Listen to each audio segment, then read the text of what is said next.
So today's message is about hope. Um, it's about blind faith and walking in obedience. It's about patience and trusting God's plan. Um, our lives have exploded in a lot of different ways over the past couple of weeks. I've had a lot of people ask to share my story. And so if you're tuning in and you don't know what I'm talking about, my husband and I had a failed adoption on December 8th. And December 13th, God gave us our forever baby. And so today, while you're thinking, hey, this is a weight loss podcast, today, really the entire premise about everything I talk to you about is walking in faithful obedience and learning to listen and discern the voice of the Holy Spirit and trusting God in all things, whether it's your weight loss journey or life, your purpose, your nutrition. And so as we move forward, I'm most likely going to break this into a series just because I have a lot to share.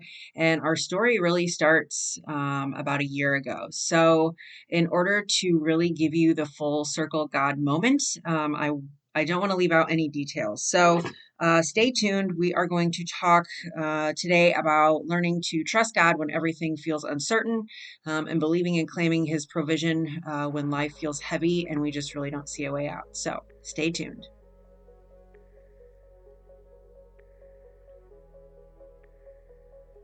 Hey sister, welcome to Her Weight Loss Mindset.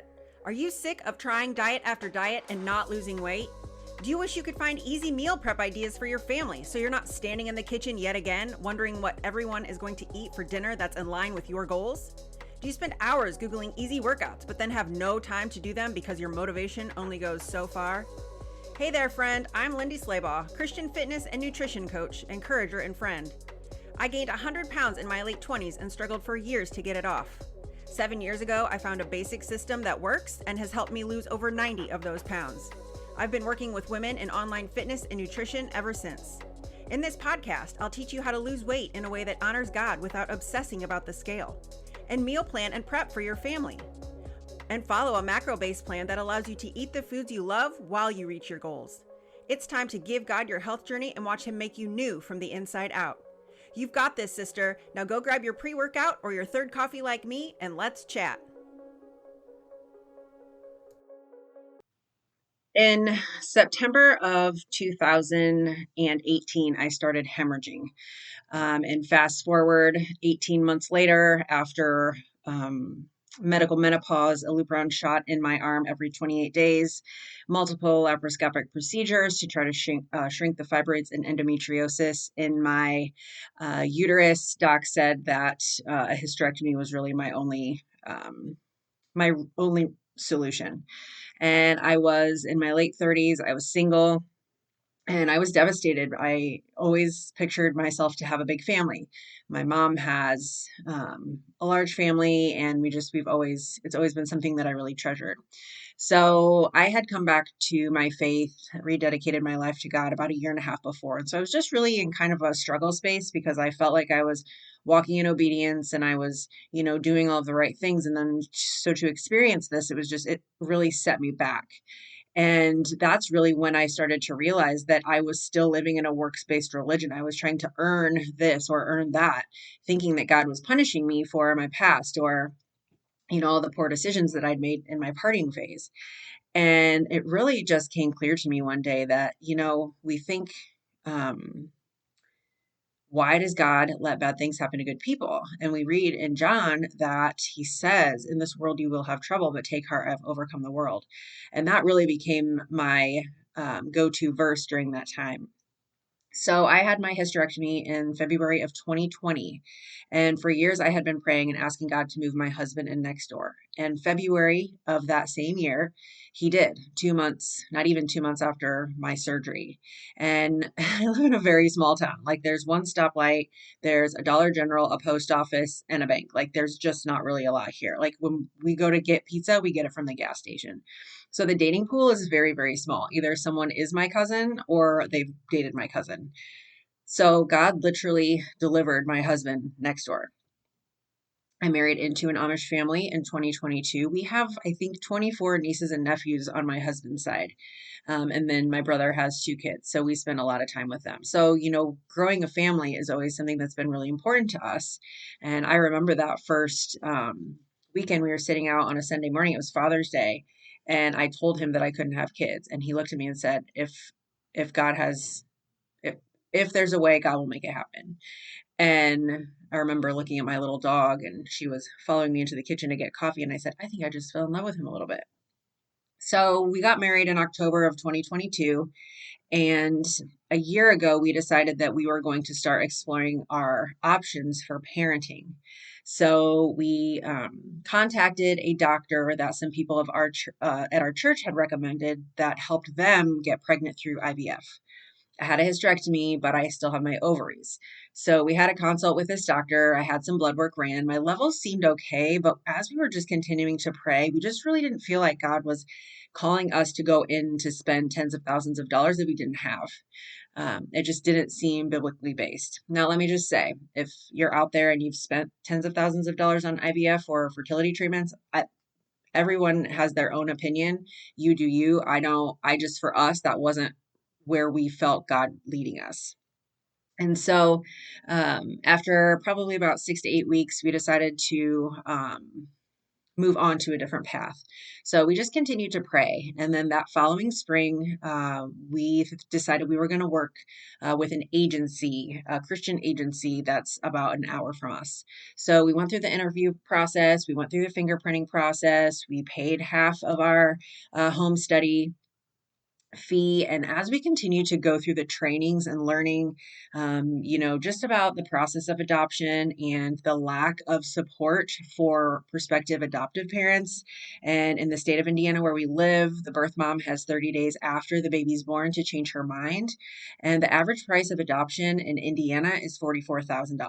So not every agency adoption is that expensive, but it's going to be minimum 25. Again, we just really didn't feel like that was where God was leading us. We had just done a Dave Ramsey class. We decided to pay off all of our debt. Like it just didn't feel like taking out a loan to buy a baby. Like it just didn't feel right to us. And so as we continued through this training this past summer, we just I remember we didn't talk about it for like 2 weeks. And 2 weeks or a couple weeks went by, and it was July vacation. My husband was off. We had my niece for a week, and we were sitting out at the island on our boat, and he's like, "What are we going to do? Like, what are we going to do? What do you want to do?" And I said, "I don't feel like God wants us to go into debt to buy a baby. Like, that's just really what it felt like." And um, he said, I feel the same way. So I emailed the agency the following week, and we terminated the contract. So our thought was always, we wanted to walk in obedience. If God had a baby for us, he was going to provide a way. I turned 42 this summer. My husband is going to be 39 here in a couple of days. Like, we're not young people. Yeah, I know people are having kids later in life, but was that what God had for us? Maybe we're just going to be like really cool aunties and uncles. Um, and so that day, it was January or July 9th, we were like, we're just laying that down. So I would say it was like the end of August, beginning of September. I was contacted by a woman that I've chatted with on Facebook for years. She knows my mom. I've never actually met her in person. And we had left my mother-in-law's, and she had texted me while we were there eating dinner. And she's like, "Hey, I need you to call me." So we called. We called her on our way home, and just a little backstory. About 6 months before that, she had texted me and asked me to pray for a girl that she knew that she had gone to church with when she was younger, and she was homeless and she was living in the woods, and she just wasn't in a good space. And so when she texted me that night, we were leaving my in-laws, she said, "I need to talk to you about the girl in the woods." And so she called me that night, or we called her that night, and she was like almost crying when she answered the phone. But as we continued to talk, she said, "Lindy, I've never heard God speak so clearly that I was going to find your baby." And Daryl and I just kind of looked at each other like we had put this. She's like, "I know you put it out of your mind. But like, I just feel like if I'm not obedient, I'm not going to have a clear conscience. And we said the same thing, like, yeah, we want to walk in obedience. So let us pray about it. And she said, do you care if I give her your contact information? So this girl in the woods that I had been praying for months before, oh my gosh, is she going to give us her baby? And we were not committed, like at all. So she reached out in September, very like the beginning of September. And I had family here for my great aunt's funeral. And so I just reached out and said, hey, I have family here for the next couple of weeks. Can I reach out to you then? So I had messaged her that morning, and she just like called me out of the blue. Well, I was getting ready to hop on with a client. So I called her a little bit later. We chatted for a little bit. I really got to know her. And over the course of the next couple of weeks, we just really got to chat a lot. Like I just really felt like I was growing to, become her friend. And still, we had not committed to adopt her baby daughter that would be born January 2025. And so we just continued to build relationship with her. And we had set a plan to go to meet with her the end of October. It was October 28th. And on the 27th, she called me in a panic and she was like, if you guys don't adopt my baby, I don't know what I'm going to do.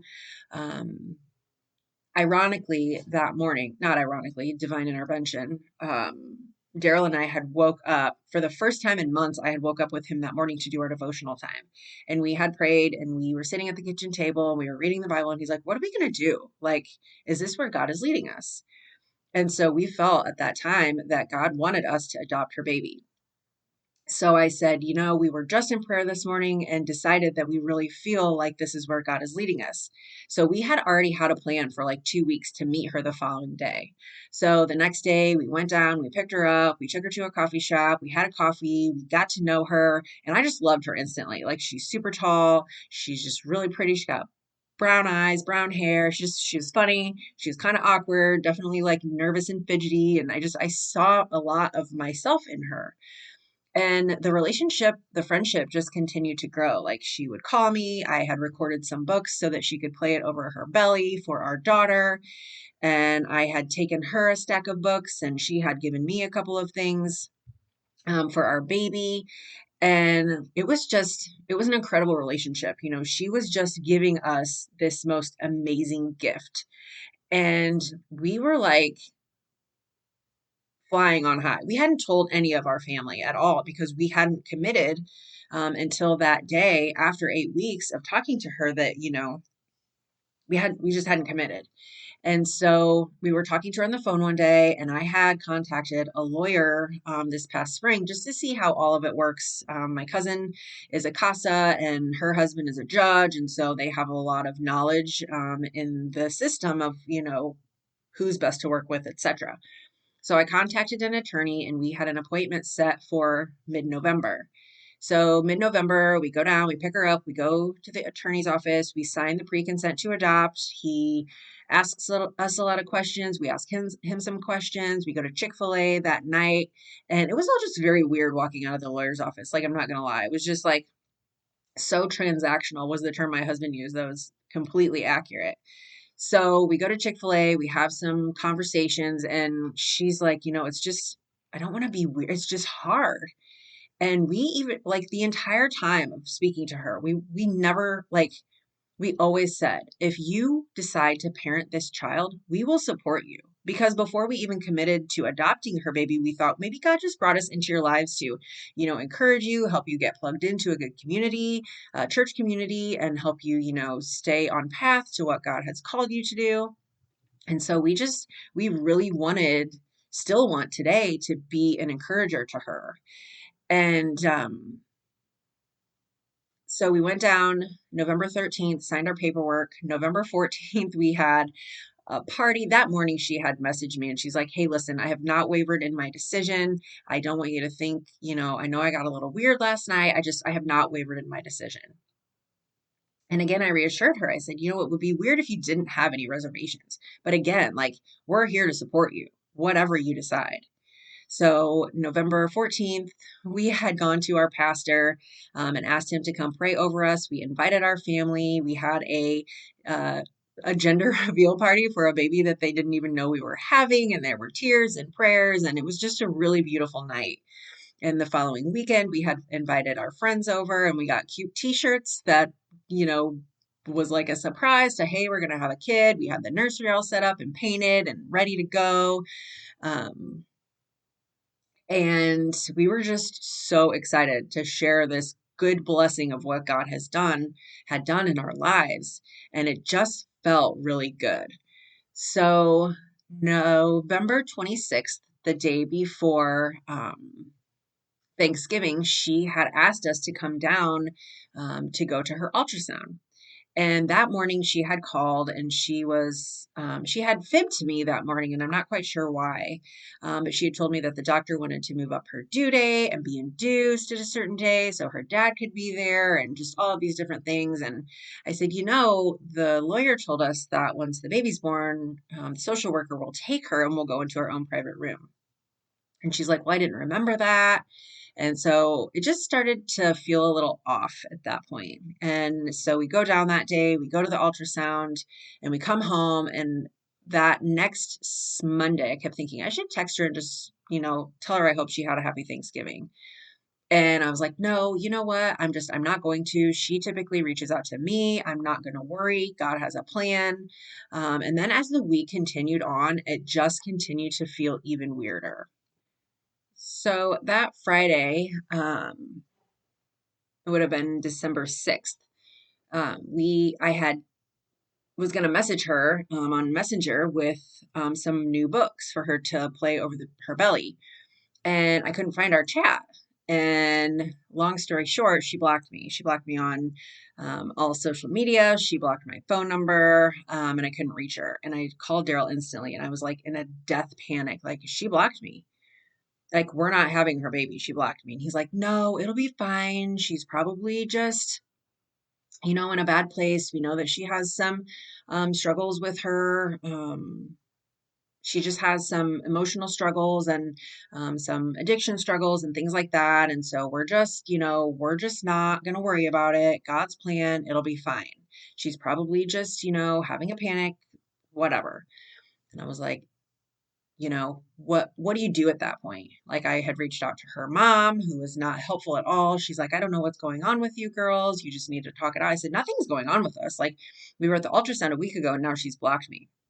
So Saturday was just a not fun day at our house. Sunday, we come home from church and we have a note or an email from our attorney that she had revoked consent.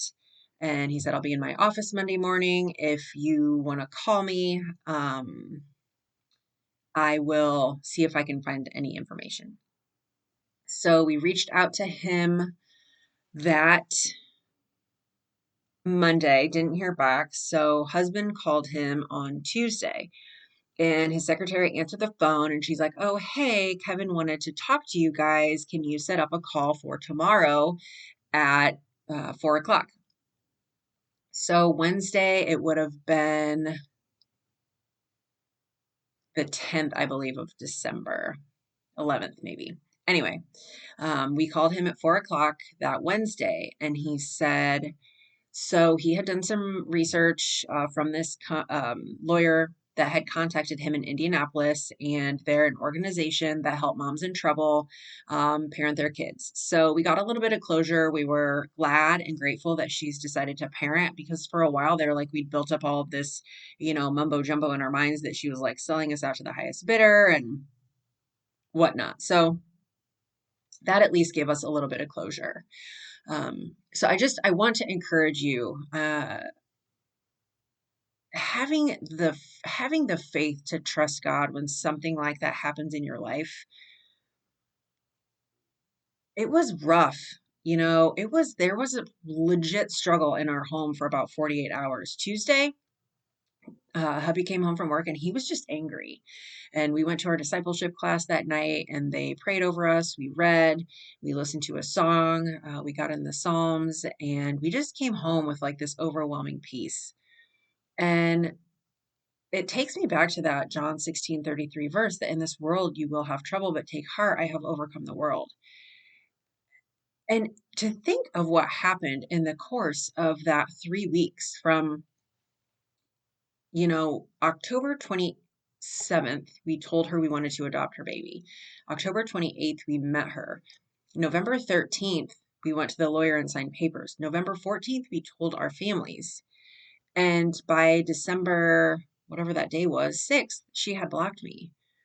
So, like, in the course of like 5 weeks, we went from this most complete high, excited about our baby coming in January. Like, I had worked ahead in my business. I just had been taking all of these steps and making preparations to make sure that when this baby came, that we were just prepared and we were going to be able to give her the best life that she could have. And